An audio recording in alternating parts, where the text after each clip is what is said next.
il faut que je trouve le moyen d'apprendre le plus vite possible et le maximum dans un minimum de temps. Est-ce que j'avais le niveau? Non. C'est une évidence. Est-ce qu'il y avait mieux que moi à ce moment-là? Peut-être pas.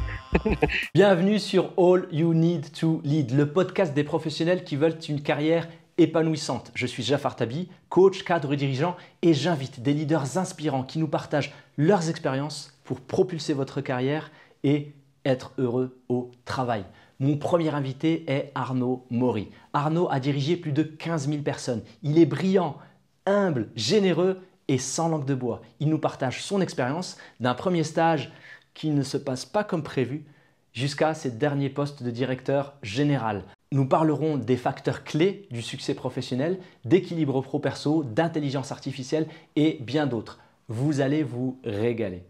Arnaud, c'est un vrai plaisir de t'avoir avec moi aujourd'hui. Tu as un parcours impressionnant. Est-ce que tu pourrais, avant de rentrer dans un peu plus de détails, tu pourrais te présenter en quelques mots? Écoute, le plaisir est partagé déjà.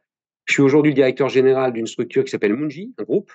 C'est une quarantaine de sociétés. On est une société de consulting spécialisée dans deux mondes, l'ingénierie et l'IT. Et on rayonne aujourd'hui sur un peu plus de 16 pays. C'est un groupe de 9000 personnes dont j'ai pris la direction générale il y a maintenant 2 ans. Si ça te va, j'aimerais bien reprendre depuis aussitôt que tu juges pertinent les expériences personnelles ou professionnelles qui t'ont amené progressivement à prendre des directions générales et puis ensuite aujourd'hui être le directeur général de Mundi. Alors, il ne faudra pas hésiter à me couper si c'est trop long parfois, hein, parce que quand je m'emballe, je m'emballe. La question est large. Il y a plein de choses effectivement dans la vie qui peuvent nous amener à un moment à saisir une opportunité. Je crois qu'un grand principe, et c'est ce qu'on verra dans tout ce que je pourrais, je pense, raconter aujourd'hui, c'est que les opportunités, il y a beaucoup de gens qui ne les voient pas. Moi, je les vois. Après, une fois qu'on les a vues, il faut les saisir. Parce qu'il y a beaucoup de gens qui vont dire, ah, on est passé à côté de cette opportunité ou j'ai pas d'opportunité. Bah oui, c'est un risque, mais c'est un risque qu'il faut prendre. Donc ça a commencé très tôt. Moi, j'ai fait une école d'ingénieur. Je me suis retrouvé en école d'ingénieur en fait parce que je ne savais pas choisir. Je savais pas vraiment ce que je voulais faire, mais j'avais plutôt envie de monter quelque chose. Pas pour faire comme papa, puisque mon père est patron de boîte, mais pour pouvoir avoir quelque chose à moi. Le problème, c'est que quand tu commences dans la vie professionnelle et que tu n'as pas d'argent et pas d'idées, c'est un peu difficile de monter une boîte. Donc, je me suis dit, bon, qu'est-ce que je peux faire, où je peux aller? Et comme j'étais en école d'ingénieur, en finalisation d'école d'ingénieur, je me suis retrouvé en stage de fin d'études pour avoir mon diplôme d'ingénieur dans l'Est de la France, à Nancy. Alors, c'est un intérêt, hein, sinon je ne remonterai pas à Mathusalem pour raconter ça. C'est un intérêt parce que ce stage, en fait, très intéressant, qui devait durer 5 mois, a duré une semaine. Une semaine, c'était un stage dans une petite PME de chimie, et que quand je suis arrivé le lundi de la deuxième semaine, plus de société. Tout avait brûlé pendant le week-end. Alors, c'est pas simple, parce qu'on arrive, évidemment, le directeur général qui a plus d'outils de travail pleure, l'ensemble des gens qui sont autour de lui font la tête, évidemment, pleurent. Et moi, je me dis, je peux pas aller le voir en lui disant, mon stage de fin d'études, je fais comment? Mais c'est quand même problématique parce que sans stage de fin d'études, je ne valide pas mon diplôme d'ingénieur et je ne peux pas commencer dans la vie active. Bah ça, c'est un premier moment important dans ma vie. Parce qu'à ce moment-là, il y a deux options. Soit j'attends que quelqu'un me trouve une solution, soit je me la trouve par moi-même. Donc j'ai pris mon téléphone, j'ai pris l'annuaire et j'ai passé, je pense, une centaine de coups de fil à toutes les boîtes du coin en leur disant, voilà ce qui m'arrive, est-ce que vous auriez une opportunité pour moi de stage? J'avais déjà le logement, donc c'était plus simple de chercher une entreprise autour. Et c'est vrai que j'ai eu des retours à peu près identiques de toutes les boîtes. Vous vous y prenez un peu tard. Oui, Ouais. c'est sûr. On n'a rien pour vous, il n'y a plus de place. Et donc, c'est des bangs, des bangs, des bangs, des bangs. C'est compliqué, surtout qu'on voit le temps passer. Et chaque journée qui passe où tu n'as rien, tu te dis, mais ça va être très compliqué. Bon, j'ai pas lâché, j'ai continué, j'ai élargi la zone. Du coup, je me suis dit, je vais pas rester à Nancy, je vais appeler partout en France. Et puis, au bout de 3 semaines, je crois, 2 semaines et demie, 3 semaines, j'ai trouvé et j'ai démarré chez EDF le mois suivant pour 4 mois de stage. Ce qui est intéressant finalement dans cette expérience-là, c'est que ça a donné une orientation à ma carrière derrière qui n'aurait pas été la même. Alors, je ne sais pas ce qu'elle aurait été, elle aurait peut-être été meilleure, moins bonne, j'en sais rien, mais en tous les cas, ça n'aurait pas été la même. Puisque du coup, mon premier stage a été fait chez EDF, dans un monde qui était l'énergie nucléaire, que ça a dimensionné l'expérience suivante, parce que grâce à ce stage chez EDF, je me suis retrouvé au CEA pendant 1 an, et c'est au CEA que j'ai rencontré des gens qui étaient non pas des salariés du CEA, mais des consultants qui travaillaient pour le compte de leur société au CEA, et que je me suis dit, tiens, c'est marrant, c'est quoi ce métier? Comme quoi la vie, hein. Des fois, c'est pas du tout ce qu'on pensait, mais c'est assez intéressant finalement d'avoir ce genre d'opportunité. D'accord. J'aime beaucoup parce que tu parles de voir les opportunités déjà et de les saisir, de prendre des risques. Et puis surtout de ne pas se positionner en victime, parce que tu aurais pu te dire, bon, j'y peux rien, moi finalement, la boîte a brûlé, c'est une plutôt bonne excuse pour perdre un an ou autre, et j'ai adoré le fait que, voilà, que tu rebondisses. Après, tu disais au départ que tu avais l'ambition de créer quelque chose. Et donc, tu es à la fin du CEA, tu rencontres des consultants. Qu'est-ce qui te fait passer vers du consulting versus peut-être commencer à réfléchir à une création de boîte éventuellement à ce stade? En fait, comme j'ai pas d'idée, pas d'argent, comme je l'ai dit, c'est difficile d'aller voir un banquier. Je me dis: «Bon, je vais peut-être pas pouvoir le faire tout de suite, Mmh. mais si je me projette, allez, 4, 5 ans, qu'est-ce qu'il faut que je fasse pour monter ma boîte?» Finalement, au-delà d'avoir l'idée, il faut que j'ai le maximum d'expérience et de compétences acquises. Et D'accord. là, je me dis, je sais pas si le raisonnement est le bon, mais en tous les cas, c'était le mien de l'époque. Je me dis, en fait, il faut que je trouve le moyen d'apprendre le plus vite possible et le maximum dans un minimum de temps. Et Mmh. là, je me dis, après avoir un peu réfléchi, je pense que les 2 endroits où je peux faire ça le mieux, c'est soit dans une PME. Pourquoi une Mmh. PME? Parce que c'est une toute petite structure. Je vais avoir autour de moi le gars qui s'occupe de la compta, le directeur technique, le patron, et donc je vais voir tous ces gens-là finalement au quotidien travailler, et je vais apprendre un petit peu de leur savoir-faire et de leur métier au quotidien. Ça, première voie. Donc je lance effectivement un certain nombre de candidatures, auprès de PME. Et puis l'autre côté, je vois, pour avoir discuté du coup avec ces ingénieurs consultants, que leur monde, c'est, bah voilà, je suis embauché dans une société de consulting qui m'envoie chez un client pour un super projet qui va peut-être durer 6 mois, 8 mois. Puis derrière, après ce projet-là, ils vont me proposer une autre opportunité dans une autre société, un autre client, peut-être même une autre industrie. Et là, je me dis, en 5 ans, je vais peut-être avoir la chance de voir 4, 5, 6 clients différents, 3 ou 4 industries. Et donc, je me dis, voilà, c'est une évidence. Si je vais chez un industriel, ça va être super, mais peut-être que mon premier poste, je vais le faire 6, 7 ans. Et moi, je veux pas apprendre une seule chose parce que mon objectif derrière, c'est de monter mon truc, quoi. Et donc, je fais effectivement en parallèle ces 2 orientations, PME, Mmh. et je vois des gens géniaux, hein. J'ai vu un gars qui avait une société de simulation numérique, donc c'était très bien parce que c'était ce que je savais faire, et qui m'expliquait qu'en gros, dans quelques années, il serait le nouveau Microsoft. Bon, on n'en a jamais entendu parler, donc a priori, il était meilleur en com qu'en technologie. Et puis, j'ai vu des sociétés de services, et une en particulier avec qui j'ai très vite été séduit, qui s'appelle Altran, qui était à l'époque le leader mondial de l'ingénierie, et je me suis laissé séduire, et j'ai décidé de démarrer avec eux. D'accord, et donc là, on est en 98, Un peu avant, 95, 95. Je 95. sais qu'il y en a D'accord. qui nous écoutent qui étaient pas nés. Là, je prends un gros coup de vieux, mais oui, c'était 95, 1995. Voilà, je démarre en tant que consultant chez Altran.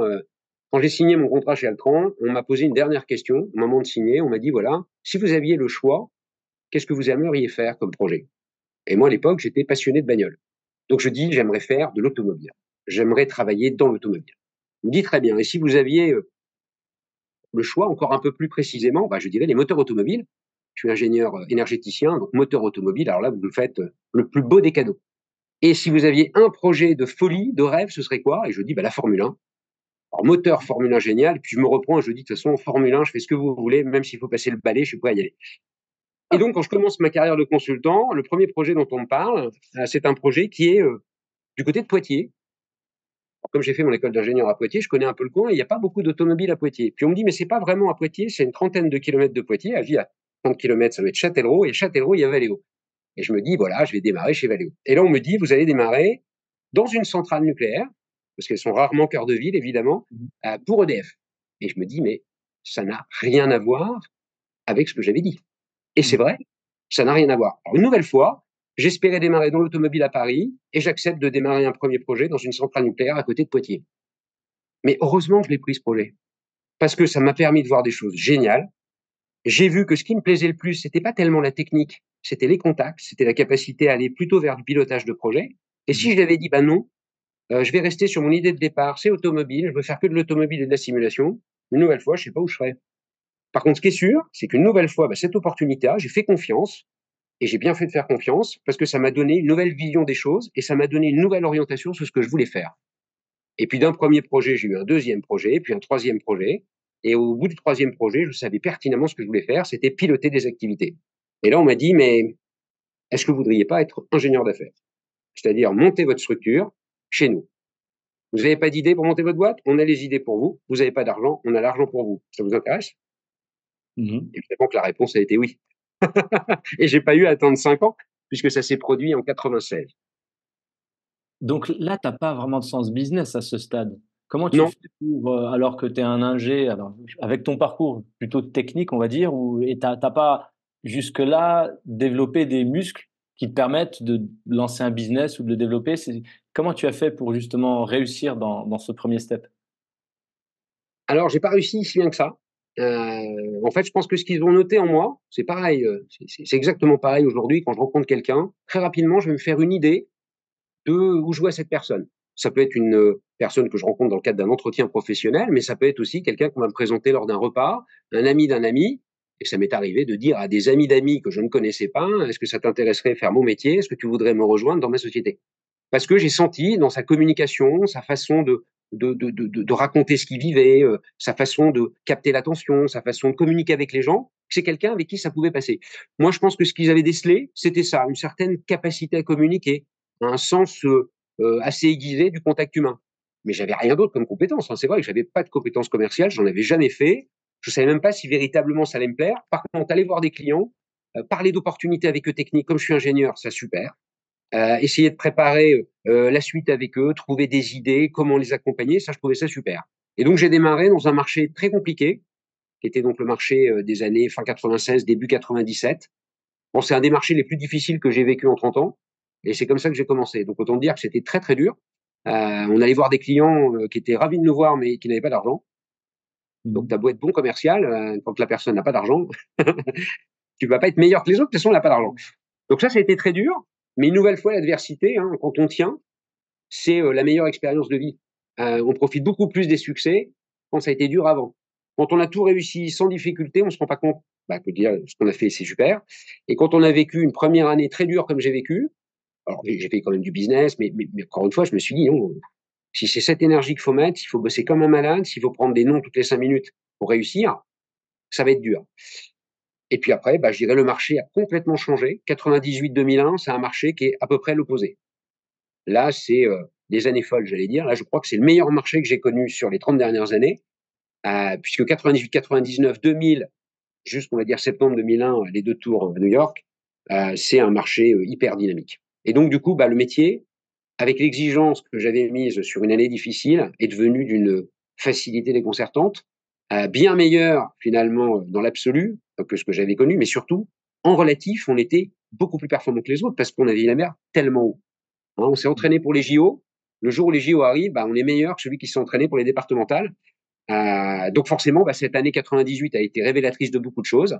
Et comme j'ai eu la chance de rentrer dans un environnement où on fait confiance, on donne des opportunités aux gens qui sont capables, volontaires, impliqués, et pas parce qu'ils ont tel âge, tel parcours, telle expérience, j'ai pu aller très vite. Donc, on le reverra certainement dans d'autres questions que tu me poseras. La chance est omniprésente dans un parcours de vie. Et moi, j'ai une bonne étoile. Je pense que je suis plutôt quelqu'un de chanceux. Maintenant, la chance, elle vient aussi parce qu'on bosse beaucoup et parce qu'on lâche jamais.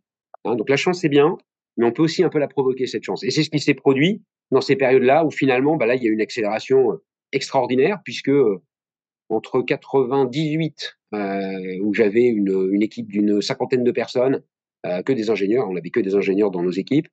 99, j'ai dû monter à 200 personnes, 2500 et quelques. Et puis le pic, ça a été 2001, mi-2001, d'avoir 750 personnes. Mmh. Et là, on me dit, est-ce que tu veux être le DG de cette boîte? Je dis, maintenant, à mon âge, mais c'est un job que j'aurais rêvé d'avoir à 64 ans pour mon dernier poste avant de partir à la retraite. Et on me le propose à 31 ans. Est-ce que j'avais le niveau? Non, c'est une évidence. Est-ce qu'il y avait mieux que moi à ce moment-là? Peut-être pas, puisque tout le monde avait évolué tellement vite, le marché étant tellement dynamique qu'on n'avait pas vraiment le choix. Et donc, ça a été une aventure, là encore une fois, assez extraordinaire, pas facile, mais qui m'a permis de diriger une grosse structure, la deuxième structure du groupe Altran à l'époque, un peu plus de 1000 personnes, Cegim, ça s'appelait, pendant 4 années. Petite pause, si vous aimez ce podcast, aidez-moi en mettant une note 5 étoiles ou un pouce vers le haut. Merci. Ce que je retiens, je fais juste un petit wrap-up de quelques éléments que j'ai captés. Le premier, c'est que tu n'as pas de disposition commerciale par défaut. Par contre, tu as quelques compétences qui sont les tiennes, qui sont communication, qui sont capacité à tisser des liens, donc les aspects soft associés à ça.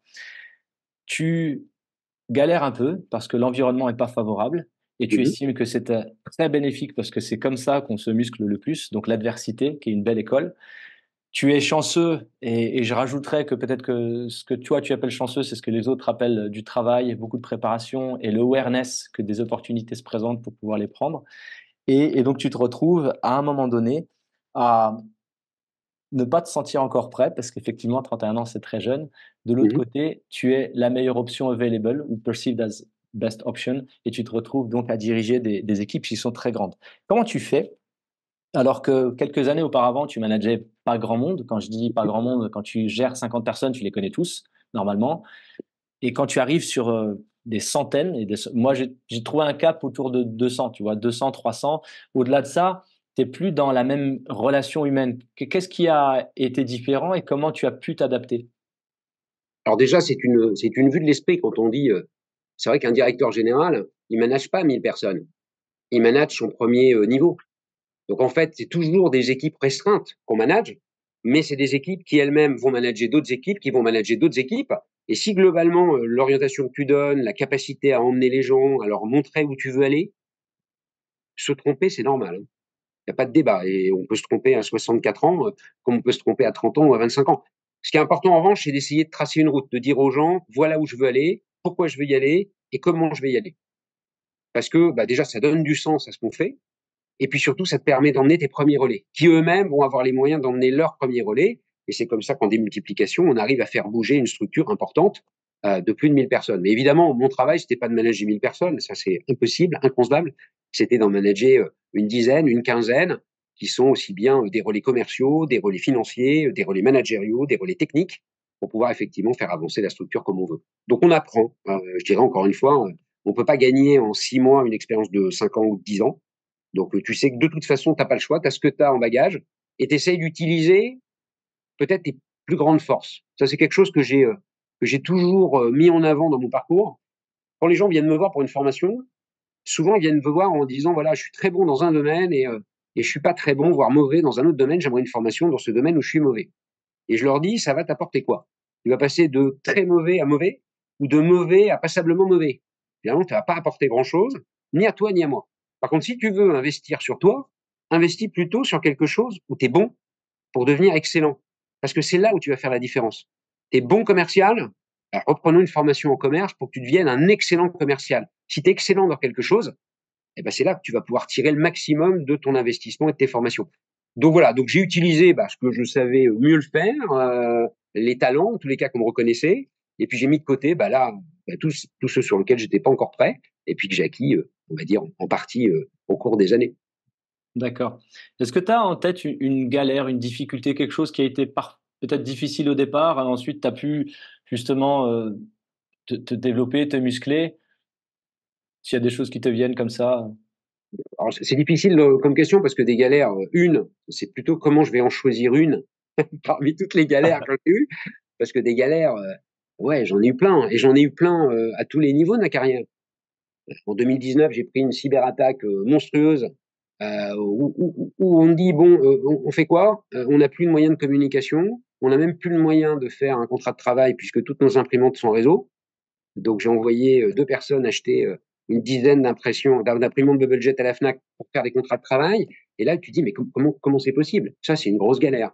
Quand tu es confronté au Covid en 2020 et que tu as du jour au lendemain l'équivalent de 4 500 projets qui s'arrêtent et que personne ne sait comment ça va se passer dans les mois qui vont venir, ça, c'est une grosse galère. Et évidemment, dans ces cas-là, tout le monde te regarde en disant, on fait quoi? Mais je ne sais pas. Je ne sais pas quoi vous dire. Parce que même si on avait un peu anticipé, on n'avait pas imaginé l'effet, on va dire, d'échelle que ça pouvait prendre. Bon, voilà. Mmh. Et c'est vrai que dans ces contextes-là, bon, bah voilà, la première des choses, hein, c'est de se tenir droit et c'est de se dire, on va réussir. Je pense que dans toutes mes galères, finalement, c'est ça le point commun. Quelle que soit la galère, c'est de se dire, on va réussir. Parce que si toi, tu es convaincu que tu vas réussir, tu peux emmener les gens à être convaincus qu'ils vont réussir.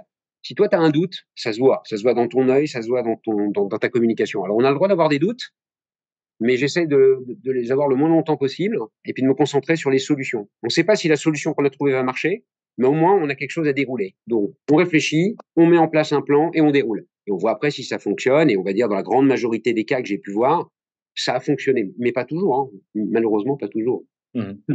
D'accord, d'accord. Donc là, on est début 2000, tu es patron de la Cégim, et puis finalement, après, tu as une accélération qui t'amène jusqu'à CEO France d'Altran, qui devient Capgemini. Est-ce que tu as peut-être quelques jalons à certains moments de ta carrière qui méritent d'être mentionnés parce qu'il y a key lesson? Oui, oui, alors je vais essayer d'être court. La première chose, c'est qu'effectivement, en parallèle de cette structure-là, on rachète des sociétés dans ce groupe et il y en a certaines qu'on a du mal à intégrer, avec lesquelles on n'a pas trouvé de clé. Et quand on nous demande est-ce que vous êtes prêt à intégrer ces sociétés-là dans votre environnement et à fonctionner avec elles, une nouvelle fois, on peut regarder la bouteille à moitié pleine ou la bouteille à moitié vide. On peut se dire, bah, les autres n'ont pas réussi, ça va être quelque chose de compliqué, écoute, on a déjà bien à faire. Non. Et puis il y a l'autre façon qui est de dire, oui, mais tu veux en parler un peu avant? Non. OK, on va trouver des solutions. Donc je me suis confronté à d'autres chantiers très différents qui sont l'intégration de petites structures, des structures de 50, 80, 100 personnes, mais qui étaient des spécialistes. Spécialistes déploiement télécom, spécialistes cybersécurité. Et là tu es confronté à d'autres enjeux que les enjeux de la grosse boîte. Déjà, tu n'as pas du tout les mêmes moyens. C'est-à-dire que dans la grosse boîte, tu dis ce qu'il faut faire aux autres. Dans la petite boîte, tu te dis ce que tu vas faire toi, parce que tu as moins de moyens. Deux, tu es obligé d'avoir une posture différente. Si tu es un spécialiste, bah, faut savoir de quoi tu parles. Tu peux pas aller voir un client et lui expliquer qu'on est les spécialistes de la cybersécurité et savoir à moitié ce que veut dire cybersécurité. Donc ça m'a changé complètement mes repères et ça m'a obligé, bah, je dirais, à me former. Ça m'a obligé à me poser les bonnes questions. Ça m'a obligé à changer mon discours, mon approche, parce que bah, c'est pas du tout les mêmes éléments de différenciation et d'impact quand tu as une petite structure spécialiste ou une grosse structure généraliste. Donc ça a été un premier élément assez intéressant. D'accord. Excuse-moi, je t'interromps là parce que je me dis dans la tête de certains auditeurs, il y a un truc qui doit les chagriner quand même. C'est que ta manière de raisonner, c'est de dire, j'ai un nouveau problème, j'ai aucune idée de comment je vais y arriver, mais j'y crois, je vais y arriver. Premier challenge, c'est, je sais pas, tu es en plein milieu de la savane, tu as plein de lions, tu peux dire, je crois que je vais y arriver, mais peut-être que tu vas te faire croquer. Donc ça, c'est le premier point, c'est autour qu'est-ce qui est de l'ordre de la self-confidence, tu es confiant en toi et tu te dis, je vais y arriver, et donc tu arrives à convaincre les équipes et vous trouvez des solutions. Peut-être que c'est peut-être une inconscience. Ça, c'est le premier. Et puis, deuxième, c'est très lié à ça, c'est, tu arrives, tu as plutôt une carrière successful, et là, on te propose des projets qui potentiellement sont risqués. Plusieurs personnes n'ont pas réussi avant toi. Et là, j'ai aussi vu des gens qui étaient bien en termes de carrière, qui se sont dit, ben, OK, allez, j'y vais, et puis qui se crament, quoi. Tiens, tu vas essayer de résoudre je sais pas moi, un conflit majeur, je ne vais pas en parler, je vais pas être explicite, ou bien tu vas régler la guerre du Vietnam. Ça peut être des challenges. Comment, toi, tu fais l'arbitrage entre, non, ça sent vraiment pas bon, et je ne vois pas comment je vais pouvoir sortir grandi de ça, parce qu'on n'a pas toujours envie juste de souffrir pour souffrir. C'est quoi tes arbitrages là-dedans? Donc un peu autour de la self-confidence, de la prise de risque, et Mmh. puis d'y croire ou de pas y croire. Comme on est sur une année importante pour les JO, je vais prendre un parallèle avec les JO. Je dirais, qui n'a pas rêvé un jour, de participer aux JO? En tous les cas, moi qui fais du sport et pas un grand niveau sport, j'ai toujours, estimé que les JO, c'était le plus bel événement au monde et donc se dire un jour: «J'aimerais participer aux JO», c'est juste exceptionnel. Tu as 2 types de profils pour moi, au-delà du talent, de la compétence, du travail, tout ce qu'il y a à faire et c'est pas le sujet de la question. C'est tu celui qui veut participer aux JO parce qu'il aimerait bien, visiter le village olympique, puis tu as celui qui veut participer aux JO parce qu'il a envie d'avoir une médaille et si possible, plutôt la médaille d'or. Je suis plutôt dans la deuxième catégorie. Moi, quand j'y vais pour quelque chose et je pense que tu ne peux pas avoir une médaille d'or par chance. Si tu te dis: «Je vais aux JO pour avoir la médaille d'or», pendant 4 ans, tu fais tout ce qu'il faut pour te mettre dans les conditions de l'avoir. Si tu te dis: «Participer aux JO, c'est déjà successful», eh ben oui, tu visiteras le village olympique, mais tu n'auras jamais la médaille d'or. C'est pas possible. Et heureusement, j'allais dire, vu l'énergie que peuvent mettre d'autres à s'entraîner tous les jours que Dieu fait, c'est Phelps qui disait ça. Il disait la différence majeure entre moi et les autres, c'est que moi, je m'entraîne tous les jours, 365 jours par an, pendant les 3 ans avant les Jeux Olympiques. Et les séances qui ont été les plus profitables pour moi, c'est les séances où je ne voulais pas me lever. Et il y en a eu des séances où je ne voulais pas me lever. Et je comprends. Et ben c'est un peu ça. Donc la première des choses, je suis pas irréaliste comme garçon. Si le challenge qu'on me propose me paraît impossible, ou parce que j'ai pas les compétences, c'est pas dans mon registre à moi, je vais pas le prendre.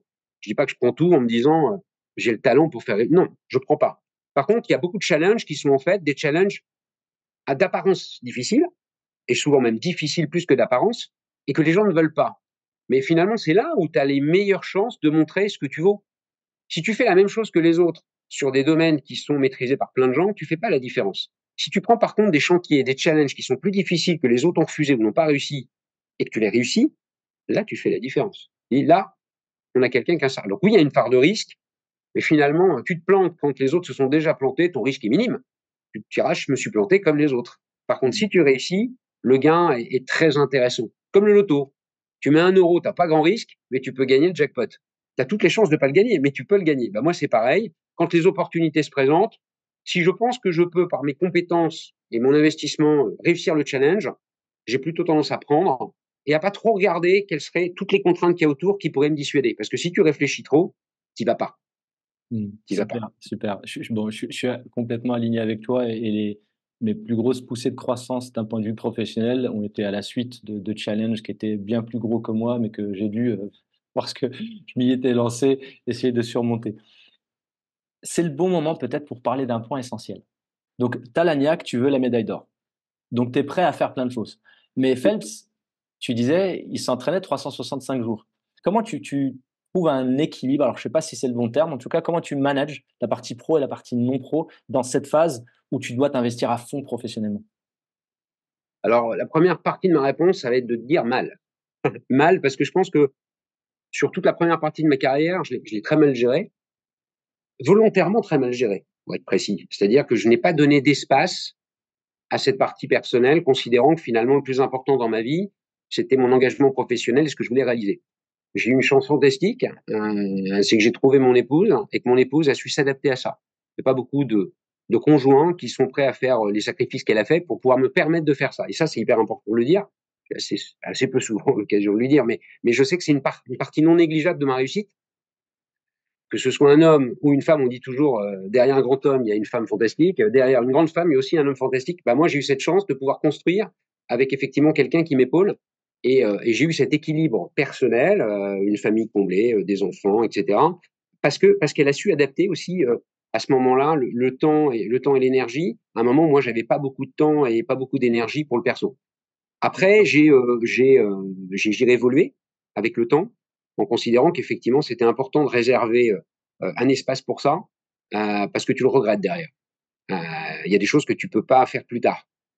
J'ai pas beaucoup voyagé parce que j'étais à fond dans le boulot. Tu peux te dire, dans 15 ans, dans 20 ans, en plus, j'aurai plus d'argent, donc je pourrais plus voyager. C'est vrai. Par contre, si tu rates les 10 premières années de ton fils ou de ta fille, ça, tu pourras jamais le rattraper. Donc, il y a un moment où je me suis dit, bon, il faut que je trouve le moyen d'organiser les choses. Et donc, j'ai, comme au boulot, fait des choix, j'ai mis des priorités et j'ai essayé de structurer mon temps pour pouvoir essayer de passer du temps sur toutes les choses importantes. J'ai certainement raté des choses, j'ai même, je le sais, raté des choses, mais je me suis amélioré avec le temps, j'ai progressé. Et aujourd'hui, j'ai pas de stress en me disant, regarde en arrière, c'est bien le pro, mais qu'est-ce que tu as merdé d'un point de vue perso? Moi, peut-être que si tu demandes à mes enfants, ils vont dire, il n'a pas été beaucoup là. En tous les cas, j'ai essayé d'être là beaucoup après, et j'avais dit, je serai beaucoup là pour les moments que je considérais très importants dans la vie de mes enfants, les accompagner dans leur processus, je dirais, de sélection, qu'est-ce qu'ils vont faire plus tard, comment ils ont envie de construire. Et là, je pense que j'ai été très, très présent. Donc voilà, donc l'équilibre global, je l'ai trouvé, mais c'est le mien. Après, chacun est différent. Il y a des gens qui vont dire, mais si tu fais un 50-50, non. Non, je fais pas 50-50, soyons clairs. Pendant très longtemps, je travaillais aussi le week-end. Donc effectivement, j'ai eu une proportion du boulot et du pro très importante dans ma vie, dont je me suis jamais plaint et qui m'ont permis de trouver un équilibre et un plaisir au quotidien. Aujourd'hui, c'est un petit peu mieux dosé, mais je continue à bosser beaucoup parce que j'aime ça. Je veux dire, quand tu te lèves le matin et que tu as envie de faire le métier que tu fais depuis 30 ans, c'est quand même sympa. C'est quand même sympa. Donc oui, ça me donne envie de me donner à fond et je pense que je continuerai à me donner à fond tant que mon corps me suivra. Euh, D'accord, c'est pour ça qu'il faut un minimum l'entretenir. d'accord, super. Merci pour ça justement. Donc, je sais que tu l'entretiens au moins par la course à pied, puisque je te vois aller jusqu'au marathon. Ça veut dire que tu dois courir suffisamment, parce qu'un marathon, ça s'improvise pas. Donc, tu arrives à trouver ce temps-là et c'est top. Moi, ce qui m'impressionne quand je regarde ton profil LinkedIn, c'est que donc sur ces quelques dernières années, en 2021, tu fais 2 formations INSEAD. En 22, tu fais une négociation, enfin une formation négo à Harvard. En 23, Tony Robbins himself, une formation donc plutôt développement perso. En 24, LBO, donc Leverage Buyout. Comment tu trouves le temps et pourquoi tu fais ça? Est-ce que tu as vraiment besoin d'apprendre autant? Quel est l'investissement qu'on devrait, en théorie, selon ta perspective, mettre dans sa propre éducation? Alors là aussi, je pense que c'est très personnel. En fait, il y a une raison et une bonne raison. Je fais pas ça pour aller aligner les lignes, hein, sur LinkedIn. L'INSEAD, c'était un truc que je voulais faire depuis très longtemps. J'avais eu l'accord de mon employeur pour faire un MBA à INSEAD, hein, et puis pour des raisons techniques, d'organisation et de géographie, puisqu'à ce moment-là, j'ai choisi de partir pour relever un challenge dans l'ouest de la France, du côté de Nantes. Bah, c'était pas très, très, très pratique de se retrouver très régulièrement pendant un an et demi à Fontainebleau. Et donc, je l'ai pas fait. Mais ça avait dû rester dans un petit coin de ma tête comme quelque chose que je voulais vraiment faire. Et puis, si tu reprends globalement le parcours que j'ai eu, on l'a compris, je suis pas d'une formation commerciale. J'ai appris beaucoup de choses sur le terrain. Je me suis construit avec une expérience terrain très forte, qui est la plus belle expérience pour moi qu'on peut avoir quand on veut apprendre vite et beaucoup de choses. Mais pour autant, j'ai pas eu beaucoup dans mon parcours de formation, on va dire, plus théorique sur ces sujets-là. Et je trouvais que c'était intéressant, fort de mon expérience, hein. Quand j'ai fait l'INSEAD, j'avais une vingtaine d'années d'expérience. Je me suis dit que c'est intéressant d'aller chercher de l'information un petit peu plus théorique. Et j'ai rencontré des gens très intéressants, bien sûr, qui ont fait la formation avec moi, mais surtout des professeurs qui avaient une capacité à t'apporter des choses que je n'avais pas vues, que je n'avais donc pas acquises, et qui m'ont permis de consolider un savoir-faire et une compétence supplémentaire. Donc ça, c'était vraiment un choix. Je pense que dans toutes les carrières, alors au début de la carrière, faut pas se poser trop de questions pour moi, faut y aller, quitte à se planter, mais faut y aller. Quand tu commences à avoir quelques années derrière toi, une dizaine, une quinzaine, à 35 ans, à 40 ans, à 45 ans, je me suis posé des questions. Je me suis posé tout court en me disant c'est quoi les next steps. Et c'est à ces moments-là que finalement ralentir pour mieux accélérer est très intéressant. Et un des moyens, c'est de se poser, de se dire tiens, je vais sortir de mon cadre habituel. Alors tu peux choisir de te former comme je l'ai fait avec l'INSEAD, et puis de se dire, bah, en fonction de cette formation-là, ça va peut-être me donner une nouvelle orientation sur ma carrière future. Harvard, c'était un concours de circonstances. Tu as parlé de marathon tout à l'heure. C'est vrai que j'ai fait mon premier marathon sur un malentendu, comme on fait souvent dans ces cas-là. Tu as une bière à la main et on se dit, et pourquoi on ne ferait pas un marathon? Ça, c'est quand tu as la bière, le premier dimanche où tu t'entraînes et que tu fais 5 kilomètres et que tu crois que tu vas mourir, tu te dis, mais quelle idée débile. Et en fait, encore une fois, moi quand je dis je fais des marathons, on me dit tu fais combien? Je dis je fais 42 kilomètres. Hein, parce qu'il faut pas trop regarder le temps, c'est pas extraordinaire. Mais on s'en fiche. Ce qui est important, c'est que j'avais dit que je le ferais, je l'ai fait. Et j'ai mis l'appareil, comme au boulot, tout un processus pour me mettre dans la condition physique pour pouvoir le faire. Et donc, quand on en fait un, tu as envie d'en faire un deuxième, puis un troisième, puis un quatrième, et le roi des marathons, c'est New York. Et je me suis inscrit à New York pour mes 50 ans en 2020, et j'ai pas pu faire puisque bien sûr, il y avait le Covid. Ils m'ont proposé de le refaire l'année suivante en 2021. Donc là, je me suis réentraîné. Un entraînement de marathon, c'est pendant 3 mois et demi. Tu t'entraînes 3 à 4 fois par semaine. C'est pas simple. C'est physiquement difficile. Si tu veux, quand on te dit, bah non, tu peux pas le faire parce qu'il y a le Covid, bon, t'as un peu les boules. Puis l'année suivante, tu te réentraînes pendant 3 mois et on te dit, Biden vient de décider de fermer à nouveau les frontières, tu ne pourras pas le faire. Et là, je dis non. Et on me dit, mais vous êtes déjà aux États-Unis? Non, non, non. Alors, comment vous allez faire? Et là, j'avais une idée folle en tête, j'avais envoyé ma fille pendant 3 semaines en 2021 aux États-Unis, et elle était rentrée malgré le Covid avec un visa étudiant. Et je me dis, avec un visa étudiant, je pourrais rentrer. Et donc, je cherche une formation qui me permet de rentrer aux États-Unis avec un visa étudiant. Donc, j'appelle Columbia, j'appelle Harvard, j'appelle toutes les grosses écoles de New York et de Boston pour voir s'ils n'auraient pas une formation intéressante, il faut qu'elle soit intéressante, d'une semaine ou 10 jours, qui serait juste avant le marathon. Et je trouve une formation super à Harvard. Et puis Harvard, on a tous vu Harvard dans les films. Je me dis, il faut que j'aille voir. Et donc, je prends cette formation à Harvard sur la négociation de haut niveau. Et elle se fait 10 jours avant le marathon de New York. Donc là, je suis hyper content. J'envoie l'ensemble des éléments à l'ambassade américaine à Paris et je les appelle tous les jours. Allô, allô, allô. Et au 4e jour, le gars me dit, Monsieur Maury, pourriez-vous arrêter de nous appeler tous les jours? Et je lui dis, mais je pars dans 3 jours pour faire. Il dit non, vous partirez si le gouvernement des États-Unis dit que vous partez. Et ils n'ont jamais dit oui. Donc, j'avais mon droit à faire la formation, mais j'ai pas pu y aller. Et donc, du coup, je l'ai fait en 2022, comme le marathon de New York. Une expérience super. Très intéressant dans le process, dans la façon de fonctionner, des situations opérationnelles à traiter, des réflexions, des simulations. Là, ça, c'est typiquement une formation qui m'a énormément apporté, alors qu'elle était très courte, parce que c'est pas du tout la même chose que ce que j'ai pu voir par avant. Donc oui, moi, je conseille aux gens qui ont, je dirais, l'opportunité de le faire ou qui décident de le faire, de prendre régulièrement, oui, ce type d'opportunité. Qui peut pas s'organiser pour faire une semaine de formation, franchement? J'ai pris une semaine de vacances, hein, c'est aussi bête que ça. Donc, j'ai pas besoin de changer ma vie à côté. Tu as beaucoup de formations aujourd'hui qui se font en remote à 100%. La dernière que j'ai faite, c'est 6 semaines. C'est 8 heures de boulot à peu près par week-end en remote. Voilà, ça dure 6 semaines. Je Mhm. l'aurais pas fait si ça durait 6 mois.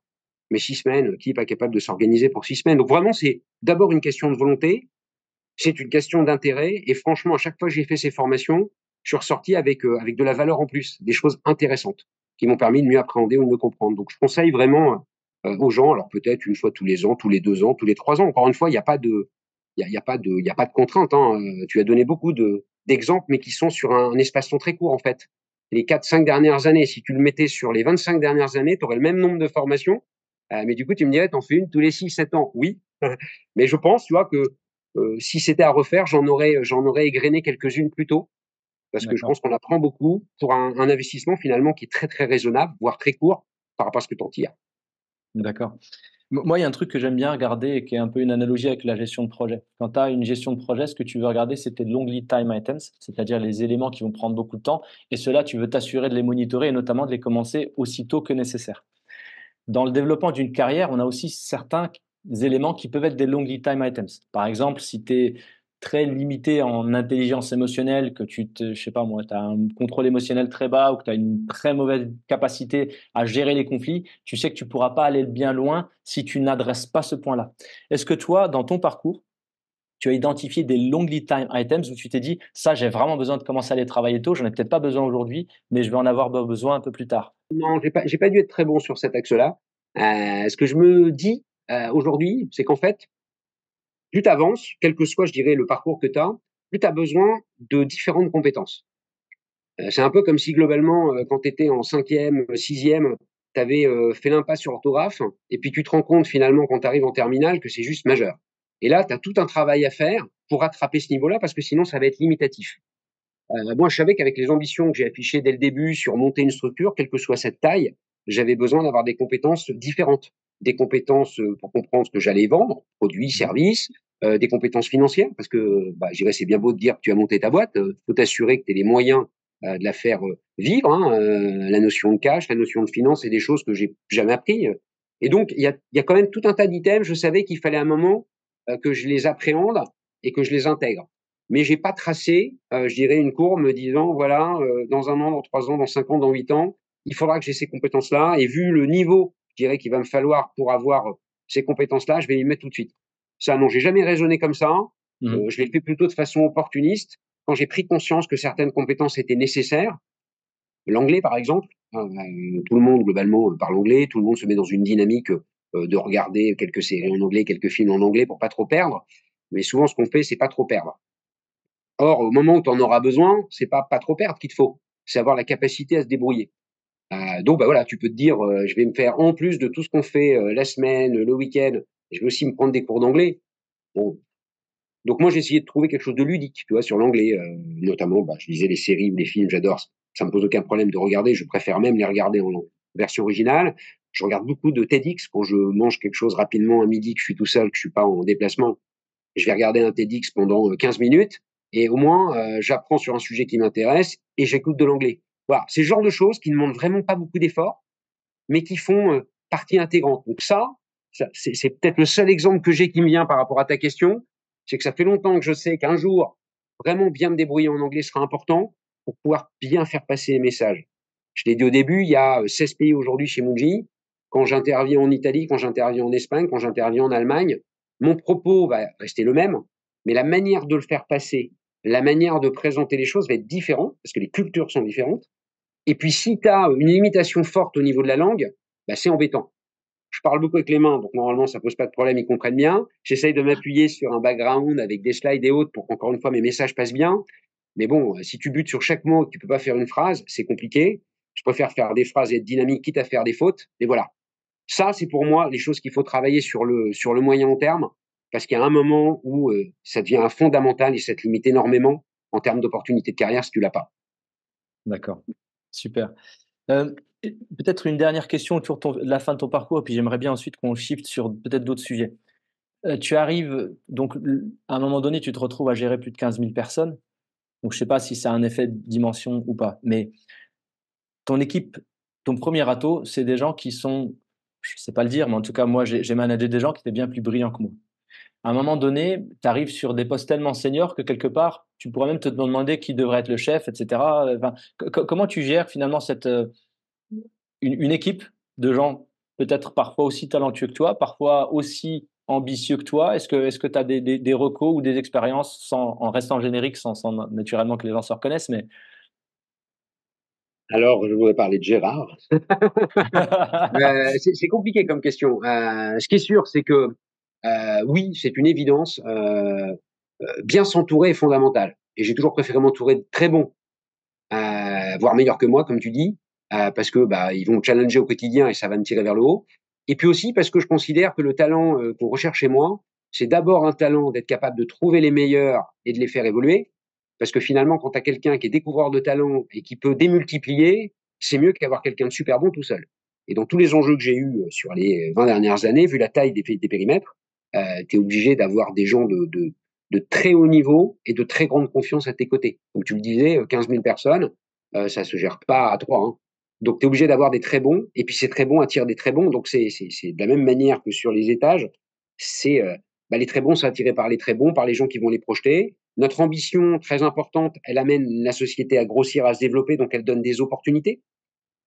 Et puis peut-être un tips que j'ai toujours appliqué, c'est qu'en fait, je considère que quand tu as des choses à apprendre à quelqu'un, tu dois lui apprendre sur les 3 premières années.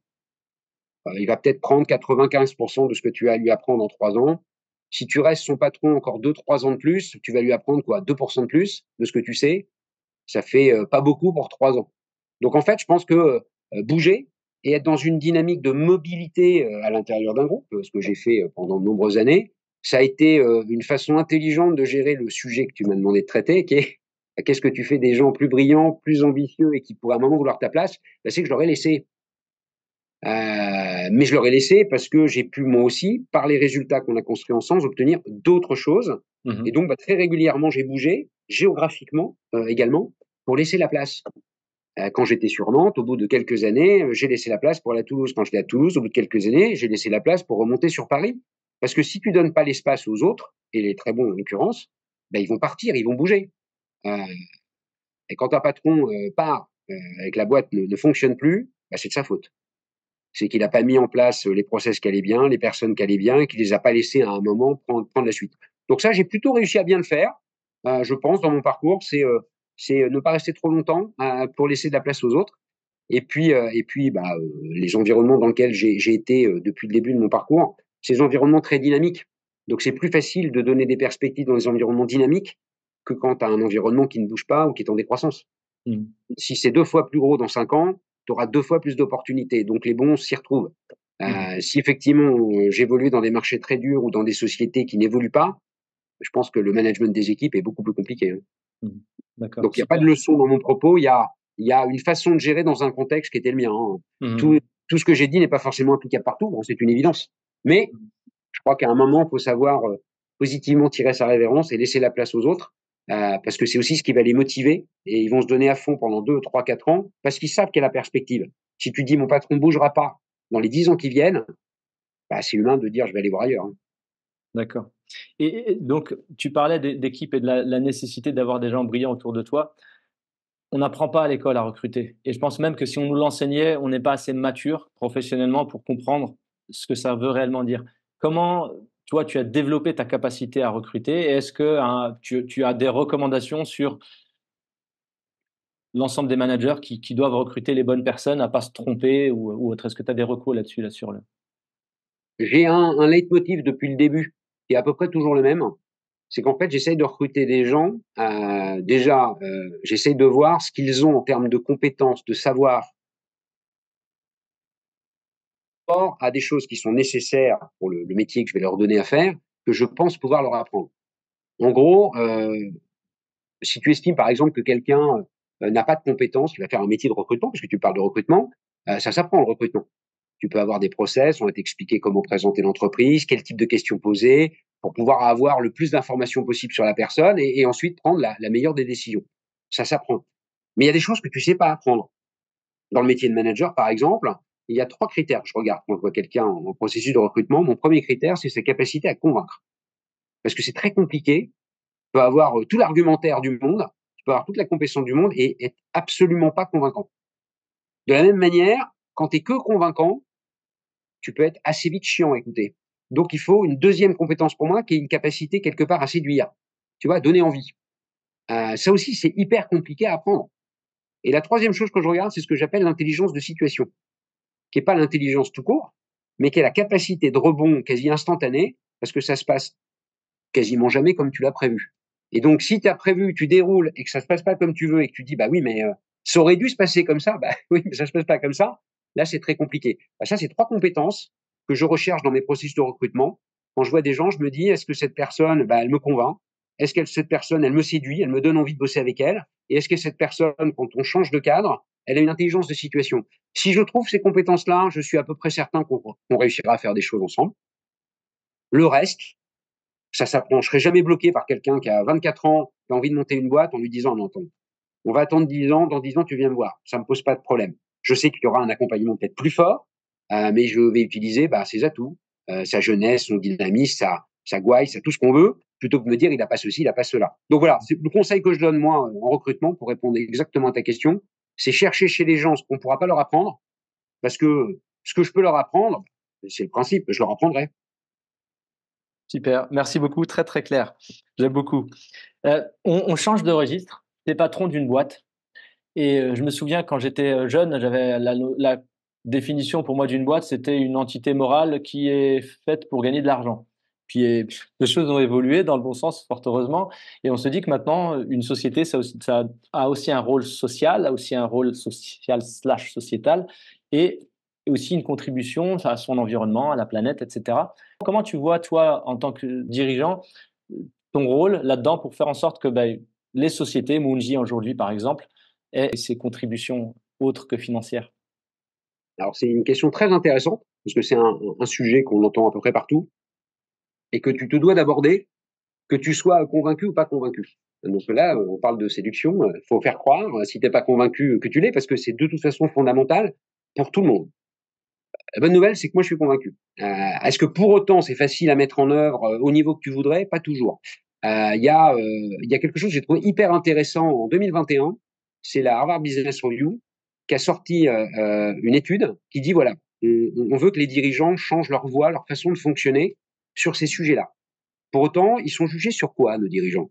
Bah, toujours pareil, leur capacité à faire de la croissance, leur capacité à créer de la richesse. Donc si on ne change pas notre façon de les juger, ils changeront pas de leur façon d'être. Et puis, il y en aura dans l'eau des gens qui ont vraiment cette motivation et qui feront des choses.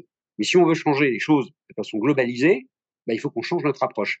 Et donc, ils ont fait un classement des meilleurs dirigeants de la planète, les 100 meilleurs dirigeants de la planète, en prenant 70% sur des résultats probants financiers, croissance, profitabilité, et 30% sur l'ensemble des actions et de la stratégie qui est mise en œuvre dans leur entreprise pour effectivement, sur l'axe RSE.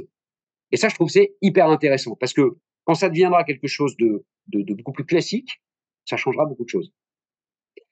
Ah non, pour répondre à ta question, moi, ça fait longtemps que je m'intéresse à ce sujet-là. Il y a beaucoup de choses qui peuvent être traitées quand on parle de social et de sociétal.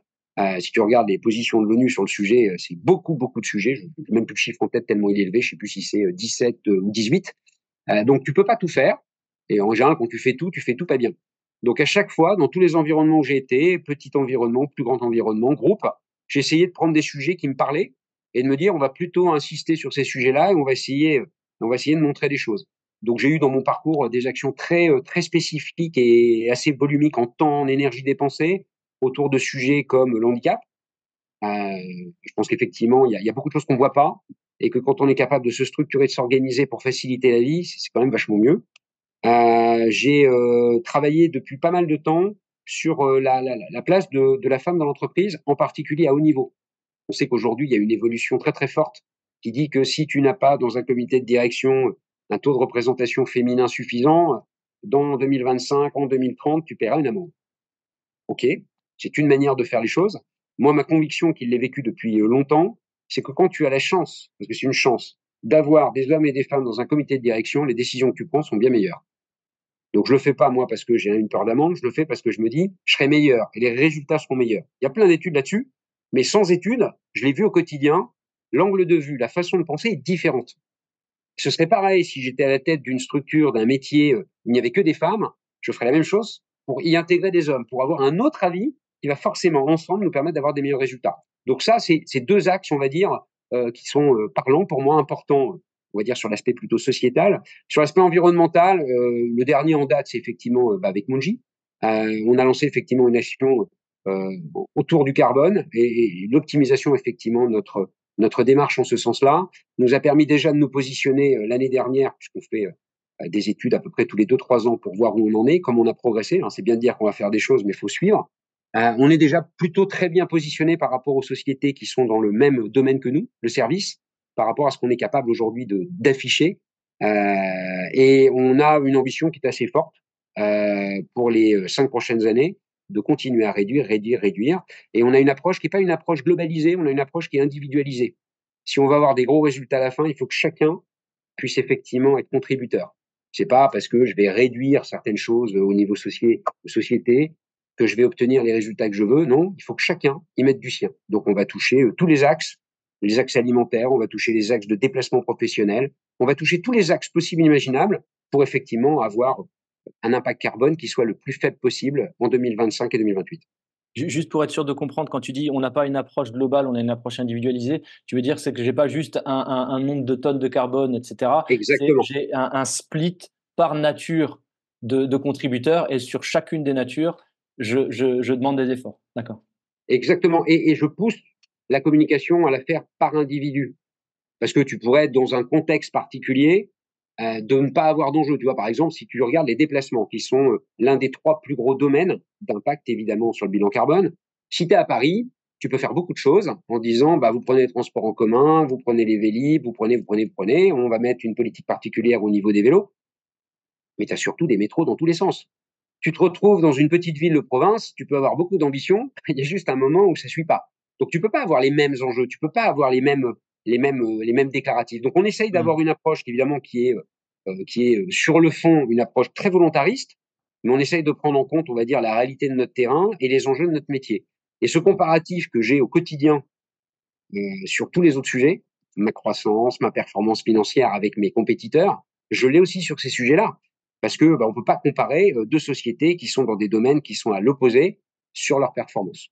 Autre point, Arnaud, comment tu vois l'évolution de l'IA et notamment l'impact pour toi en tant que personne dans ton travail et toi en tant que dirigeant cette fois-ci au niveau de la société? Comment tu prépares finalement l'individu et la société à la révolution qui semble venir? Alors, je pense qu'elle est, oui, elle semble pas aller là et elle va encore accélérer. Donc, la question se pose pas. On doit se poser les bonnes questions sur comment on fait arriver l'IA dans les meilleures conditions possibles, avec tout ce qu'il peut y avoir évidemment autour de problématiques, tous les effets de bord, on va dire, hein, et on sait qu'il y en a, pour que ça puisse nous aider à aller plus vite et à mieux travailler. On est sur le sujet depuis maintenant pas mal de temps. On fait pas beaucoup de bruit. C'est un peu comme le sujet RSE, finalement, tout le monde en parle, et souvent pour pas avoir grand-chose à dire. Moi, ce que je trouve d'intéressant aujourd'hui par rapport aux avancées qu'on a pu avoir, alors, sans rentrer trop dans le détail, on a pas mal d'actions qui sont menées aujourd'hui, plutôt en amont, en interne, pour essayer de voir ce qu'on peut faire, ce qu'on peut obtenir, comment on peut progresser sur ces sujets-là. Il y a une ambition interne de mieux travailler grâce à ces outils. Il y a aussi une ambition de développement commercial, c'est pouvoir proposer nos services demain à nos partenaires pour les aider eux aussi à mieux travailler. Donc on travaille aujourd'hui pour nous sur le fond, mais on travaille aussi sur la base de business case qu'on a défini avec plusieurs de nos clients pour essayer d'avoir quelque chose de concret. Bon, on ne réfléchit pas dans l'absolu en se disant qu'est-ce qu'on pourrait faire de l'IA. Non, on a des business cases, ils nous disent ce qu'ils aimeraient faire, comment ils aimeraient le faire, et on a mis des équipes dessus en interne. Donc ça, c'est une première partie de réponse. La deuxième partie de réponse qui est sortie récemment pour moi, encore une fois, on progresse tous les jours, hein, donc voilà, je reconnais, j'ai progressé récemment sur ce sujet-là en discutant avec des gens beaucoup plus calés, beaucoup plus compétents que moi. On se dit souvent, l'IA, ça va nous permettre d'accélérer très fortement les tâches à faible valeur ajoutée, ce qui permettra de donner aux gens, puisqu'on va leur libérer du temps, plus de temps pour les tâches à haute valeur ajoutée. Et en fait, plus j'avance sur le sujet et plus je m'intéresse au sujet, plus je me rends compte que l'IA, peut surtout te faire gagner énormément sur les tâches à très haute valeur ajoutée. Donc ça, c'est intéressant parce que du coup, ça va beaucoup plus dans le sens, comme je le disais tout à l'heure, de l'évolution qu'on pourrait avoir vis-à-vis de nos partenaires. Je préfère aller les voir en leur disant que grâce à moi, grâce au travail que je fais avec l'IA, ils vont avoir beaucoup plus de valeur ajoutée sur le haut du cycle, ce qui est important pour eux, à leur core business, ce qui va avoir de la valeur pour leurs clients à eux, que de leur dire, je vais vous aider à optimiser ce qui n'est pas très important. Donc ça me laisse des belles perspectives en tête en me disant que dans les années qui viennent, on ne sera pas la première société en termes d'investissement sur ces sujets-là, mais on aimerait être capable de proposer des choses un peu différentes que ce que peuvent proposer aujourd'hui d'autres sociétés de services sur ces sujets-là. D'accord. Trop tôt pour t'en parler, et puis je ne voudrais pas donner Oui, d'informations. bien Mais sûr, en tous les cas, oui, c'est un sujet fondamental sur lequel j'ai plusieurs personnes de mes équipes qui ont fait, on parlait de formation continue tout à l'heure, qui sont allées faire une formation pareil, très intéressante que je conseille, qui est la formation du MIT sur l'IA, 6 semaines. J'ai eu les retours évidemment, parce que je m'étais aussi posé la question de la faire, puis à un moment on peut faire des choix. Très intéressant pour comprendre, appréhender, et puis surtout se faire une vraie idée du potentiel et des capacités sur ce sujet. Donc voilà, donc j'ai une équipe qui travaille sur le sujet et qui sera plus compétente et qui aura de meilleures idées que moi, mais avec lesquelles j'espère, on va trouver de belles orientations pour le futur. D'accord, super, très bien. Donc, ta reco, c'est investissez aussi dans la formation, comprenez ce que fait l'IA, ce que peut faire l'IA, et puis en fonction de votre contexte, peut-être aller plus loin avec des formations. En plus, le MIT, c'est extrêmement, c'est hyper accessible en fait. Même si c'est le MIT, il y a plein de choses qui sont en ligne en fait, voire même, moi j'avais commencé, je sais pas si c'est celle-là, j'avais commencé une formation du MIT justement, je l'ai pas terminée par manque de temps et puis aussi parce qu'on rentrait dans du codage, c'était pas forcément ma grande passion. Et on peut le faire de manière gratuite et il faut juste payer le diplôme. Alors, j'imagine qu'il y en a certainement des beaucoup plus coûteuses, mais il y a plein de choses accessibles et l'IA est aujourd'hui très démocratisée pour celles et ceux qui veulent s'instruire, à coup sûr. Est-ce que je peux te poser une question, Jafar? Parce que Oui, tu bien poses toutes sûr. les questions et moi je fais que répondre. Vas-y, avec plaisir. Est-ce que tu as investi dans les crypto-monnaies? Non, je n'ai pas investi. Je me suis instruit un petit peu sur la partie NFT, etc. Je suis, j'investis dans l'IMO, j'investis dans une start-up en qui je pense, enfin, confiance en le dirigeant. Je pense que j'ai surtout investi sur le dirigeant. J'ai pas investi dans les cryptos et je pense que c'est rabbit hole comme on dit, c'est-à-dire que si tu rentres là-dedans, il faut, si je veux pas juste gambler, parce que je peux, hein, essayer de mettre de l'argent, je peux rigoler. Voilà, j'estime que j'ai pas mis la bande passante ou j'ai pas le souhait de mettre la bande passante pour être extrêmement compétent sur les cryptos, même s'il y en a qui font des rendements de folie. Et pourquoi la question est C'est un peut-être peu ça. toi? Je te pose la question pour cette raison. C'est que moi, je suis dans la même configuration. Je me dis que si demain je dois investir dans quelque chose que je comprends pas, avant d'investir, il faut que je comprenne. Ouais. Donc c'est pareil pour tous les autres sujets qu'on a abordés. On parle de l'IA. Si demain tu veux vraiment faire quelque chose, tu veux vraiment te lancer, faut que tu comprennes. Et tu peux pas comprendre ces sujets qui sont quand même complexes en deux temps, trois mouvements, en ayant lu un post sur LinkedIn de quelqu'un qui a dit c'est génial, c'est super, Generative AI. Donc pour moi, c'est comme les cryptos. Le jour où tu veux aller dans quelque chose que tu ne connais pas, qui est pas ton monde et qui est nouveau, et c'est tout à fait normal, tu dois prendre le parti de te dire ok, je vais comprendre et après je vais y aller. Pour pas faire le mouton et suivre ce que tout le monde te dit à tort ou à raison d'ailleurs, j'en sais strictement rien puisque je suis pas capable d'évaluer véritablement. Sur l'IA, pour moi, on est exactement dans cette config-là. Tout le monde en parle, tout le monde se dit qu'il faut y aller. Tu décides d'y aller, il faut te donner les moyens d'y aller dans de bonnes conditions. Super, merci beaucoup. Merci pour cette bonne conclusion sur l'IA. Si ça te va, on approche de la fin. Est-ce que déjà, sur ton parcours ou sur d'autres choses, il y a un point qui te semble important? Sinon, je voudrais qu'on déroule quelques questions rapides en mode ping-pong. Non, je pense qu'on a dit beaucoup de Ouais, choses. On a déjà dit ouais, beaucoup de merci choses. beaucoup. Et l'essentiel, j'espère en tous les cas, est passé sur l'état d'esprit, sur la capacité finalement à faire des choix qui ne sont pas toujours les plus simples, mais souvent, voire très très souvent, c'est ceux qui payent.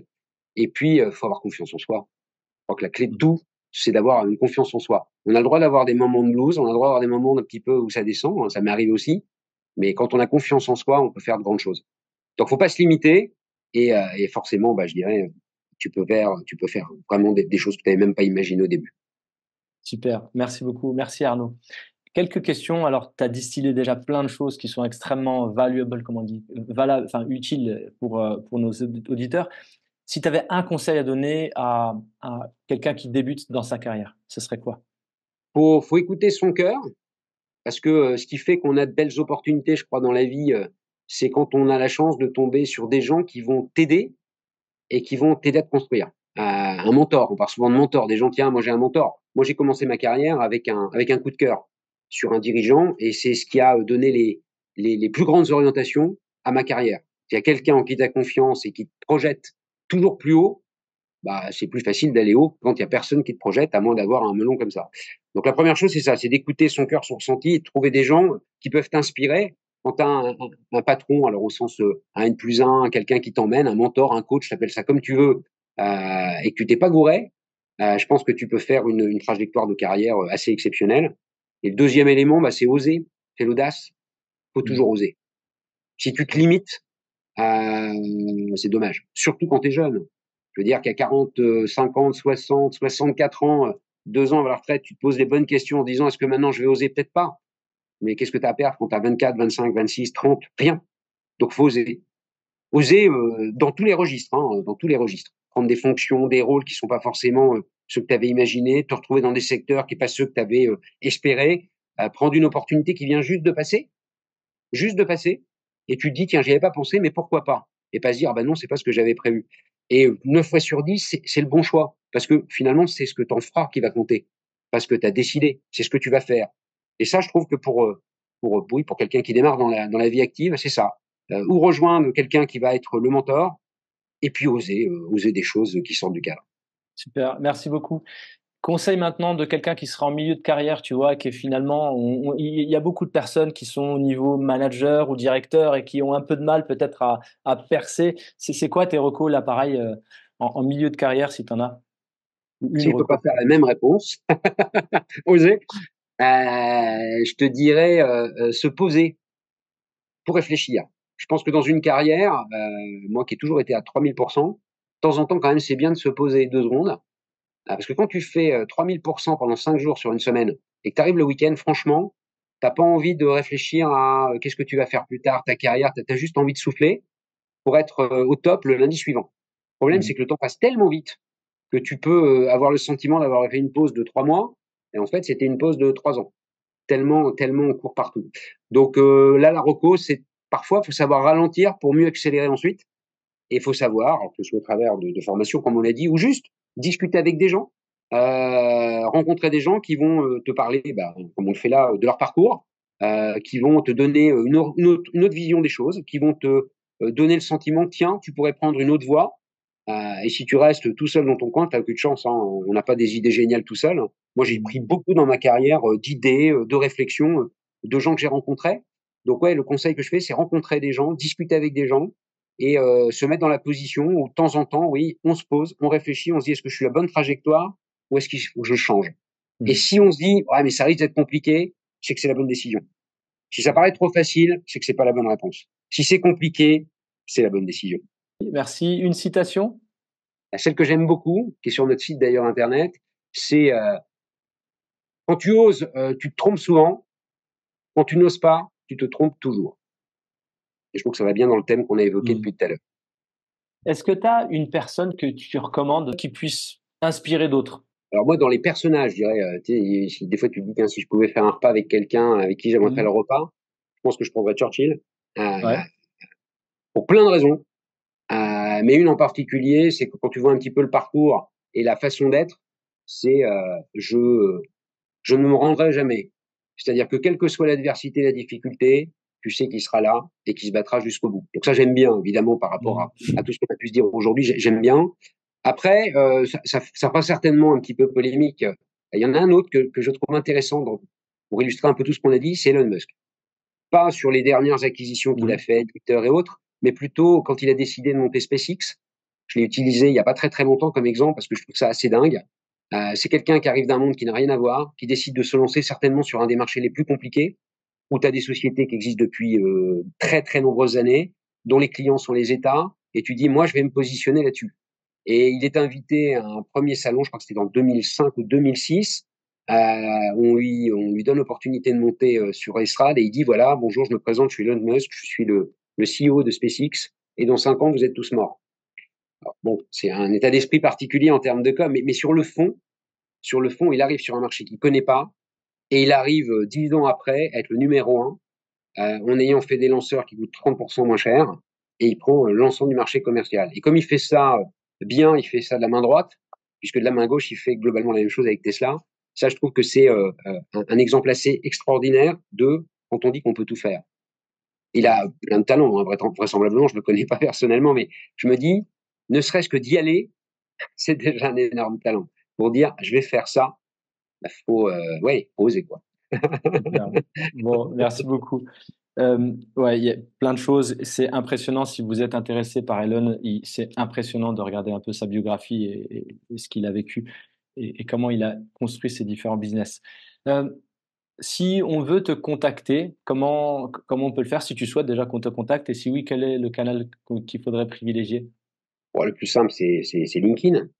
À Mhm. partir du moment où on a effectivement, alors, tu vas me contacter, il y a plein de moyens de me croiser déjà, hein, mais en tout état de cause, oui, LinkedIn, c'est souvent le moyen le plus simple pour envoyer un message et pour converser. D'accord, super. Merci, mille merci. T'as été extraordinaire. Enfin, j'ai adoré tout ce qu'on s'est dit. Il y a plein de choses extrêmement précieuses pour toute personne qui a envie de se développer et peut-être d'apprendre de quelqu'un qui, mine de rien, a quand même un parcours extraordinaire. Je te remercie chaleureusement pour tout le temps que tu as passé, ta générosité aussi dans le partage. Et puis, je vais arrêter l'enregistrement, sauf si tu as un dernier message. Eh ben, écoute, c'était très plaisant. Faut pas que tu finisses avec une conclusion comme ça. Je vais rougir de partout, mais en tous les cas, c'est toujours un grand plaisir de discuter. Et puis, si ça peut donner des idées, faciliter certaines décisions pour certains qui se posent des questions importantes pour leur carrière, eh ben, j'en suis ravi. Bravo, vous avez écouté ce podcast jusqu'au bout. Si vous avez aimé, n'hésitez pas à vous abonner, à mettre une note 5 étoiles ou un pouce vers le haut, à partager et à commenter. Si vous voulez d'autres contenus intéressants, n'hésitez pas à aller voir ma chaîne YouTube All You Need to Lead ou mon profil LinkedIn Jafar Tabi dans lequel je partage aussi quelques idées qui pourraient vous intéresser. À bientôt.